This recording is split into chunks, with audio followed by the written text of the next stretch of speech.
the Indian Prime Minister is being, at this moment, being hosted for a state dinner. There are 400 odd guests. We're given to understand that the menu is vegan and not just vegetarian. And most of these dishes have been made out of millets. What more information do we have on that front?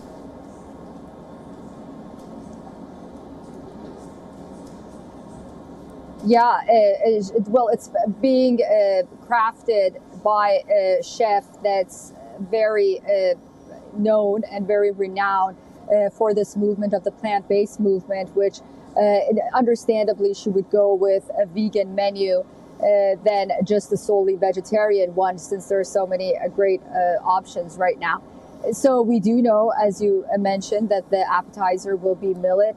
We do know that the main course will be based around a portobello mushroom that we've heard is going to be decorated and stuffed with other vegetables, and also saffron risotto, and a number of white wines and red wines, and also for the dessert, we can't undermine that. It's going to be some kind of shortcake, cardamom shortcake with strawberries. So I think it'll be very, very interesting to, well, we'll see the pictures, but I think we were fortunate enough to at least get an understanding of how it tastes. VOA's Jessica Stone, she had a taste and she updated us about how delicious it was. Indeed, indeed. And the Indian Prime Minister, of course, has got this reputation of being a very sparing eater, and it'll be interesting to see as to what he makes of this menu, this lavish banquet that's in fact being served at the White House there at the moment as we speak. But Susan, looking at the optics of what has also played out, and the standing ovations that the Indian Prime Minister got as he made that address to the joint sitting of the Congress, he touched upon several aspects. He also has this, knack of coming up with these acronyms, and that's one of the reasons as to why he's also so popular in India as well. And he came up with another very interesting acronym today where he redefined how AI will now be perceived. AI is not just artificial intelligence, but AI, he said, is America and India. And the two nations have come much closer. So is this within the American media also being looked at as a point of inflection, between in the relationship between India and the United States of America? Yeah, absolutely. This is relations with India, and expanding relations with India is one of those rare points that there is consensus, bipartisan consensus on Capitol Hill between Republicans and most Democrats. And so we're really going to see this relationship flourish. And I think it was very interesting and nuanced from Prime Minister Modi, although we've heard his speeches before, even at the UN and elsewhere, he always has a positive tone at the end of the day when he's delivering these speeches, even when he's talking about challenges. And I think because we've talked so much about the disruption that may be caused by artificial intelligence and the challenges about disinformation and misinformation that the United States has really been focusing on, I think it was a light moment that Prime Minister Modi looked at the positive aspect of AI being America and Indian relations. So that was very interesting to see. And also, Mohammed, I thought it was very interesting that he also talked about the Samosa Caucus, which is basically an informal grouping of Indian American lawmakers who are either part of the House of Representatives or the Senate. Right. And he said that it seems like it's the flavor of the day. So that was very interesting as well. Absolutely, indeed. And that's an interesting point that he made. And then he turned around and he looked at Kamala Harris and he said that, there are millions of Indians who live in America that have Indian American citizens. And then he said there are quite a few who've now made it to the American legislature. And then he, of course, turned around and looked at Kamala Harris, the vice president. And that was a very interesting exchange that took place between the Indian Prime Minister and the American Vice President. But Susan, behind the optics, what's also very interesting is, behind these geopolitical realignments that are taking place, the force that is pulling some of these levers of realignment was absent in the White House. And this is the overarching challenge that China, of course, presents in the Asia-Pacific region. And the United States and some of its European allies, such as France and Germany, do not have a point of convergence on how they intend to, in fact, engage with China, which is one of the reasons why it is being talked about that the United States wants to ally itself much more closely with India. How much of convergence do you think the United States and India will have? True. And although the United States and India on some aspects on how to deal with China may not see eye to eye, but for the most part, they do align. And their interests are aligned. It's a strategic partnership at the end of the day. And a safe and open Indo-Pacific, for example, is to the benefit of both nations. And also the issue of supply chain. I mean, if COVID had any lessons, one of the major lessons was to not rely on a single source because of the disruption that we saw in the supply chain. So I think the United States is very weary of that. India is as well. And once the United States has India by its side, then I think European countries will be more keen on countering China. At the end of the day, they look at their national interests and they see that their trade relations with China right now is quite important, considering the fact that they've lost that business with Russia because of the sanctions, and other countries are, moving forward, working with China. So they have that Chinese dependency.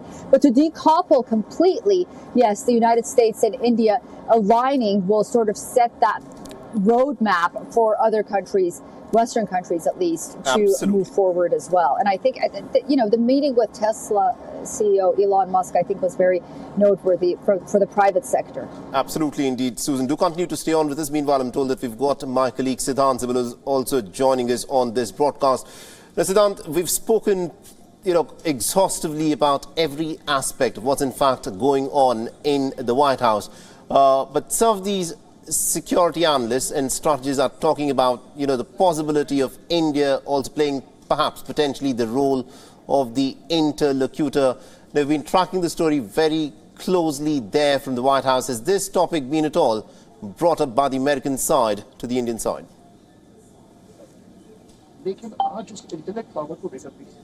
Well, Mohammed, this topic is something that has been part of the conversation when it comes to China or other geopolitical issues. But let me first talk to you about where I'm standing and where I have come from. I've come from the state banquet, which is still underway. In fact, it has just started, and the Indian Prime Minister is meeting all the guests. But we saw those visuals of the American President Joe Biden and the First Lady Jill Biden welcoming the Indian Prime Minister Narendra Modi at the White House. And of course, this is a star-studded celebration of the relationship.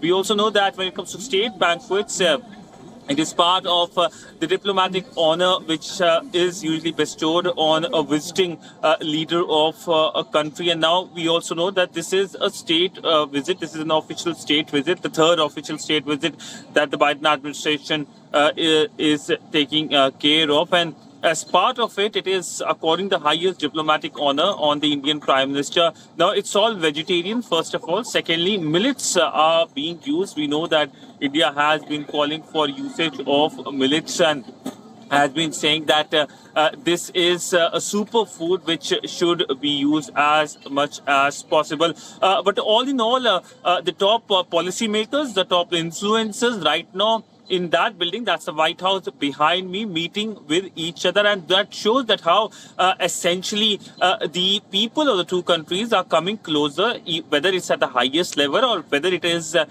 the common level. We know that the announcement has been made that US will be opening consulates in India, including in Ahmedabad, and India will be opening its consulate in Seattle. And when countries announce these kinds of development, that shows that how eager the people of respective countries are keen to go to each other's country, whether it's travel, whether it's for better opportunities, whether it's for education. And all through the day, while there was a lot of focus on diplomacy related to security challenges regarding China, of course, and other related issues, there was essentially a celebration as well, given that there were large number of members of the Indian diaspora present both at the South Lawn of the White House and also in the US Congress as well. We heard the chanting by the diaspora members in the US Congress, the second address by the Indian Prime Minister to the US Congress. So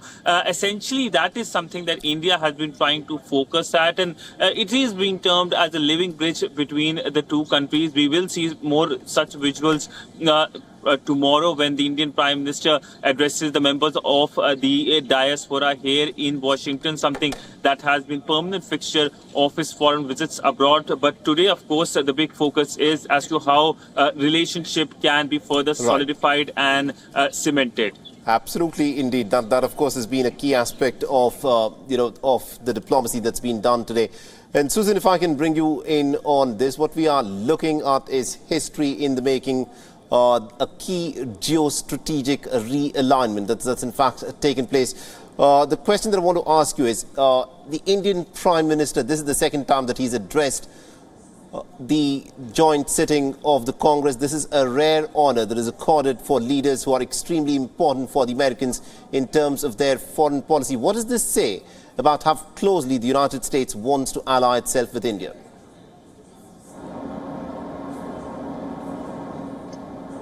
It's a very, very noteworthy event. And I do want to say that it's, you were talking about Barack Obama and that interview. It's interesting to note that the first time he addressed Congress was during Barack Obama's presidency. And it's easier to perhaps waive criticism when you're not in office and give that interview. But when he was in office, if we look at the headlines and the way Barack Obama was praising Prime Minister Modi, it's very different from the tone that he had during that interview today.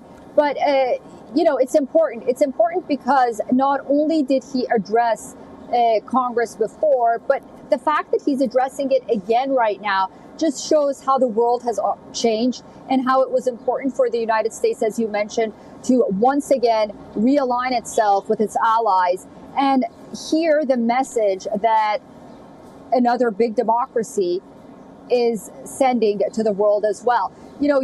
One has to wonder whether or not even the timing of President Biden calling Xi Jinping a dictator was calculated or not, considering the fact that he's stressed so much on the fact his whole foreign policy is basically about democracy versus autocracy and the winning and the success of democracy depends on the peace of the global community. And, always talking about countries like Russia and countries like China as well.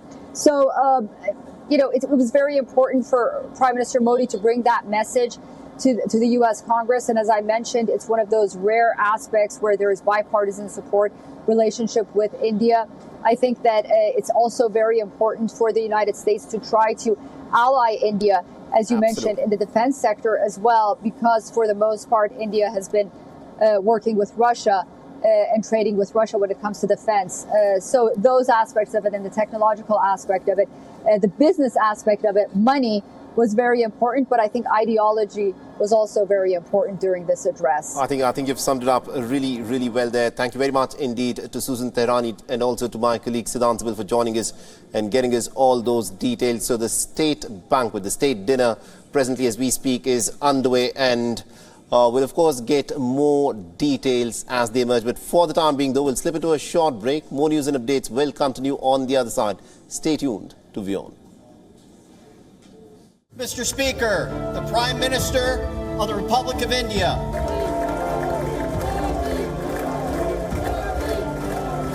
Namaskar.